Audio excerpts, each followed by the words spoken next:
Des affiches accrochées à l'un des murs du centre culturel, et pas n'importe lesquelles. Celle de Bâtiment Fruil, plus connu sous son prénom, Bâti.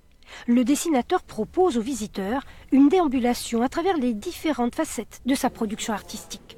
On y découvre qu'il est aussi sculpteur. Mais ce que le dessinateur affectionne le plus, c'est sans aucun doute le dessin de presse, réflexion politique, satirique. Le local se mêle à l'universel. On part par exemple du clocher du village avec des dessins qui peuvent être tantôt humoristiques, tantôt graves.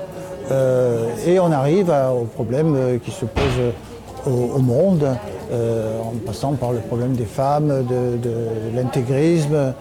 Voilà, tout ça est, dans ce parcours est touché, pas nécessairement, comme j'ai dit, de façon chronologique. Les thèmes d'actualité, souvent graves, sont déclinés avec le graphisme si particulier du dessinateur Bâti.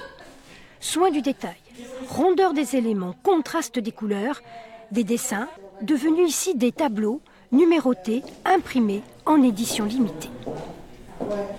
Le défi de cette expo, c'est de montrer justement qu'on peut, avec des dessins qui d'ordinaire sont imprimés sur des journaux qu'on va jeter, peuvent être pérennisés en les affichant dans un salon, tout simplement.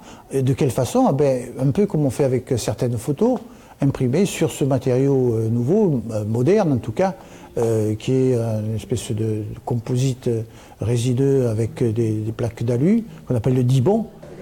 Affiche inscrite dans une époque, réalisation humoristique, la soixantaine d'œuvres qui composent le parcours sont exposées à l'Albor jusqu'au 28 février.